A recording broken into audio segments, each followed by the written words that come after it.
చంటి ఇచ్చిన చీర తీసుకొని సింధూర అయితే తన రూమ్లోనికి వెళ్ళి ఆ చీరని చుట్టుకుంటూ డ్యాన్సులు చేస్తూ ఉంటుంది. ఈ చీర ఎంత బాగుంది అని చెప్పి అనుకుంటూ ఉంటుంది.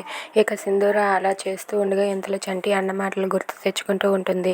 పసుపు ఆకుపచ్చ రంగు కలిసిన ఈ చీర మీలాంటి వాళ్ళకి చాలా బాగుంటుంది అమ్మాయి గారు.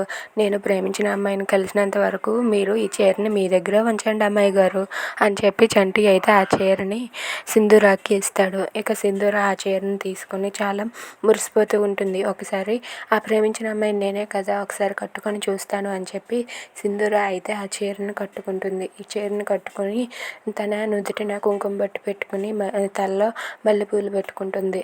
నాకు మళ్ళీ సౌభాగ్యం లభించింది అని చెప్పి అనుకుంటూ ఉంటుంది. ఇక తన మెడలోని పసుపు తాడు తీసి ఆ మంగళసూత్రానికి పసుపు కుంకుమ పెట్టి తన కళ్ళకు అద్దుకుంటూ ఉంటుంది. ఇంతలో అక్కడ చంచలమ్మ అయితే కారులో దిగి వస్తూ ఉంటుంది. ఇక చంచలమ్మ దిగి ఇంట్లోనికి వచ్చి అలా సింధూర రూమ్కి అయితే వెళ్తూ ఉంటుంది. వెళ్తూ ఉండగా ఇంతలో చంచలమ్మ అయితే సింధూర అని పిలుచుకుంటూ వస్తుంది. ఆ మాట విని అక్కడ ఉన్న సింధూర ఒక్కసారిగా షాక్ అయిపోతుంది.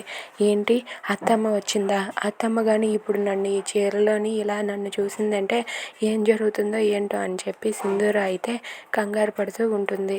ఇక చంచలమ్మ చూస్తే ఏం జరుగుతుంది. Thanks for watching friends, please subscribe.